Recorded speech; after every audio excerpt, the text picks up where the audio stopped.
In the 19th century, Russia had shown some interest in Africa as a potential source of resources and a space for territorial expansion.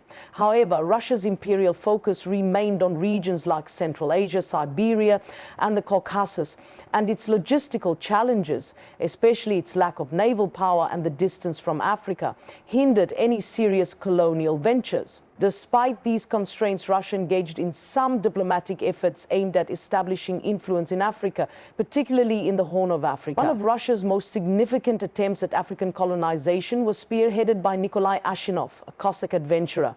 In 1885, Ashinov traveled to Eritrea, posing as an emissary of the Russian Empire, with the aim of establishing ties with Ethiopia. Upon returning to Russia, he sought government support for a proposed expedition to Abyssinia, former name of Ethiopian Empire. His mission gained some initial backing, but his premature departure hindered its success. Undeterred, Ashinov funded a second expedition, landing in the French-controlled Gulf of Tajura in present-day Djibouti, where he declared Russian sovereignty over the area and attempted to establish the settlement of New Moscow.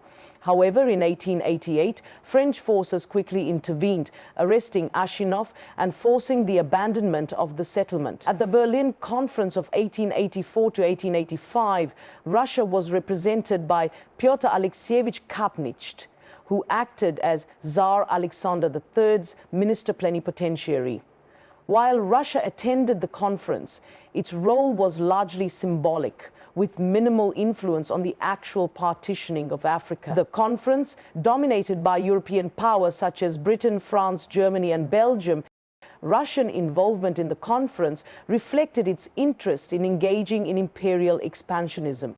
Although Russia did not establish a lasting colonial presence in Africa, its attempts at empire building there reflected its broader imperial ambitions, which were more successfully realized in Eurasia.